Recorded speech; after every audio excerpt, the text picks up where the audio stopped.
ಬಂದಂತೆ ಈ ನಿನ್ನ ದಾನಾಮೃತ ಪಾನವನ್ನು ಮಾಡಲು ನನ್ನ ಮನಸ್ಸು ನಿನ್ನಲ್ಲಿಗೆ ಹರಿದು ಬಂದು ನಿನ್ನನ್ನು ನನ್ನ ಹೃದಯದಲ್ಲಿ ಅರಗಿಣಿಯಂತೆ ಸಾಕಬೇಕೆಂದು ಆತುರಿಯುತ್ತಿದೆ ಸಾವಿತ್ರಿ. ಹಾಡು ಹಾಡುತ್ತ ನಿನ್ನ ಮನಸ್ಸನ್ನು ಸಂತೋಷಗೊಳಿಸುತ್ತ ದಣಿದು ಬಂದ ಈ ನನ್ನ ಮನಸ್ಸಿಗೂ ಸ್ವಲ್ಪ ಆಯಾಸವನ್ನು ಪರಿಹರಿಸ.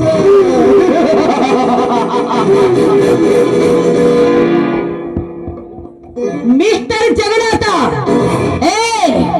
ಒಳ್ಳೆ ಮಾತಿನಿಂದ ಹೋದ್ರೆ ಸರಿ, ಇಲ್ಲವಾದ್ರೆ ನಿನ್ನ ಕಾಲನ್ನು ಕತ್ತರಿಸಿ ಹಾಕಬೇಕಾಗುತ್ತೆ. ಬೆಳಿಗ್ಗೆ ಎತ್ತರ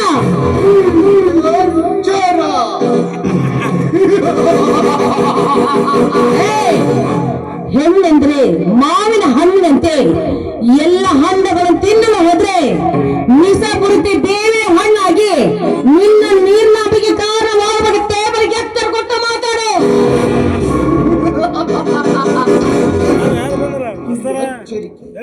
ಅದು ನಿನ್ನಂತ ಒಂದು ಖಚಿತ ಹೆಣ್ಣಿನಂತ ಈ ಜಗನ್ನಾಥನಿಗೆ ಎಚ್ಚರಿಕೆ. ಸಾವಿತ್ರಿ, ಎಚ್ಚರಿಕೆ ಎಂಬ ಶಬ್ದವನ್ನು ಕನಸಿನಲ್ಲೂ ಕಂಡಿಲ್ಲ ಈ ಜಗನ್ನಾಥ.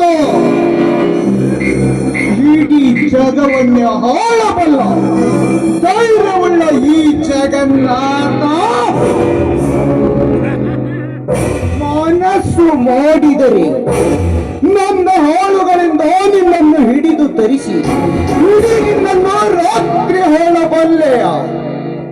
ಆದರೆ ಸೂರನಾದ ಈ ಜಗನ್ನಾಥನಿಗೆ ಆ ಕೆಲಸಕ್ಕೆ ಕೈ ಹಾಕಿದರೆ ಅದು ಶೋಭೆ ತರುವುದಿಲ್ಲ ಎಂದು ತಿಳಿದು ನಿನ್ನ ಮುಖಾನ್ಮುಖಿಯಾಗಿ ಬಂದು ಕೇಳುತ್ತಿದ್ದೇನೆ ನನ್ನ ಕಾಮ ಭಿಕ್ಷೆ. ಮಾರಿಕೋಡ ಸೂಳಿ ಕಳಿಸ್ತಾರೆ ಹಣವನ್ನು. ಗರತಿಯಾದ ನೀನನ್ನು ಮುಟ್ಟಿ ತೇಡಿಸ ಮಾತ್ರ ಈ ನಿನ್ನ ಚಂಡನ್ನು ಕತ್ತರಿಸಿ ಈ ನಿನ್ನ ರಕ್ತದಿಂದ ಆ ದೇವಿಗೆ ಔತಣ ಮಾಡಬೇಕಾಗುತ್ತೆ. ನೋಡು, ಒಳ್ಳೆ ಮಾತು ಹೇಳ್ತಾ ಇದ್ದಾರೆ. ನಾರಿಯಾದ ನಾನು ನನ್ನ ಪಾಲಿಗೆ ಮಾರಿ ಆಗ್ಬೇಕಾಗುತ್ತೆ.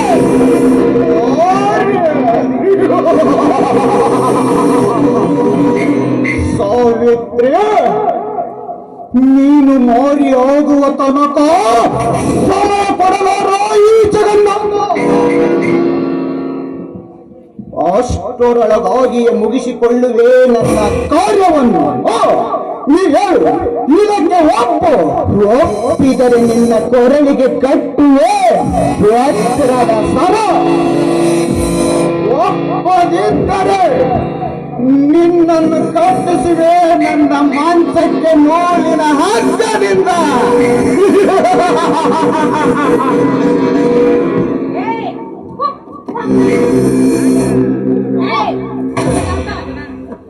ಇಲ್ಲಿವರೆಗೂ ಸಾಮೋಪದಿಂದ ಹೇಳಿದ್ರೆ ನಿನ್ನ ವರ್ತನೆ ಮಿತಿ ಮೀರಿತು. ಬಿಡೋಣ ಕೈನ. ನೋಡು, ಒಳ್ಳೆ ಮಾತನ್ನು ಹೇಳ್ತಾ ಇದ್ದಾರೆ. ನೀನೀಗ ನನ್ನ ಬಿಟ್ಕೊಟ್ಟು ಹೋದ್ರೆ ಸರಿ, ಇಲ್ಲವಾದ್ರೆ ಈ ತ್ರಿಶೂಲದಿಂದ ನಿನ್ನ ಮಸ್ತು ಗೋಪಡಿ ನಾನೇ ಆಡ್ಬೇಕಾಗುತ್ತೆ. ಹಿಂದೆ ಮಹಿಷಾಸುರನ್ನು ಸಂಹಾರ ಮಾಡಿದ್ದು ಒಂದು ಹೆಣ್ಣನ್ನು ದೋರಡಿಗೆ ಚೆನ್ನಾಗಿ ಗೊತ್ತಿದೆ. ಆದ್ದರಿಂದ ಈಗ ನೀರನ್ನು ಮುಟ್ಟಿ ತೆರಿಜವಾದ್ರೆ ಚಂಡಿ ಚಾಮಡಿಗೆ ನಾನೇ ನೀರ ರಕ್ತ ಹೀರಬೇಕಾಗುತ್ತೆ.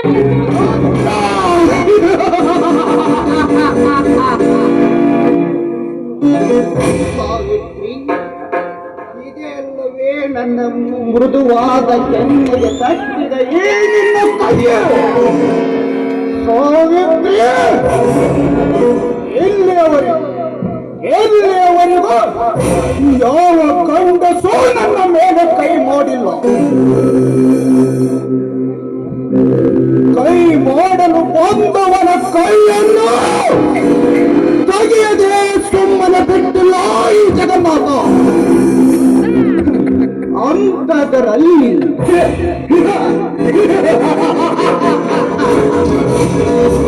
ನೀನು ಒಂದು ಹೆಣ್ಣು. ಒಂದು ಹೆಣ್ಣನ್ನು ಒಂದು ಗಂಡು ಏತಕ್ಕಾಗಿ ಉಪೇಕ್ಷಿಕೊಳ್ಳುತ್ತಾನೋ ಹೋಗಿ ನಿನ್ನನ್ನು ಉಪೇಕ್ಷಿಕೊಂಡು ಈ ನನ್ನ ಮೃದುವಾದ ಕೆನ್ನೆಗೆ ತಗಲಿನ ಈ ನಿನ್ನ ಕೈಯೇ ತೆಗೆಯದೆ ಬಿಡುವುದಿಲ್ಲ.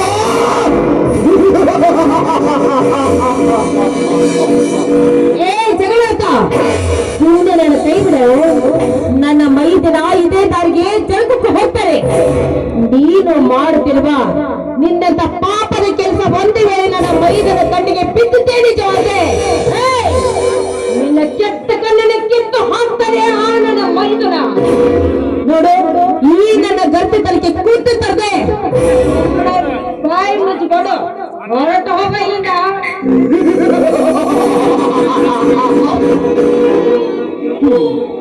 ಅವನು ಅಲ್ಲವೇ ನಿನ್ನ ಮೈದನ, ಅವನೊಬ್ಬ ಹಾಲು ಗಲ್ಲದ ಸುಳಿ, ನಿನ್ನ ಮೈದನ ಬಸವರಾಜ. ಅವನೇನು ಮಾಡಬಲ್ಲ ಈ ಮದ ತುಂಬಿದ ಜಗನ್ನಾಥನನ್ನು. ಅವನು ಬರುವ ವೇಳೆ ಹೋಗಲಿ ನಿನ್ನನ್ನು ಒಪ್ಪಿ ನನ್ನ ಕಾರ್ಯವನ್ನು ಮುಗಿಸಿಕೊಂಡು ಬಿಟ್ಟು ಬಿಡುವ ಭಾಸವಿತ್ರಿ ಬಾ.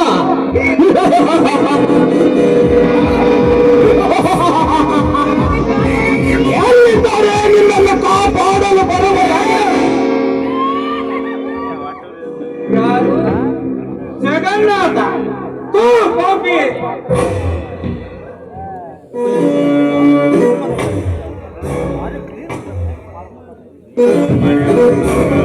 ಯಾರು? ಜಗನ್ನಾಥ ತೂ ಪಾಪಿ.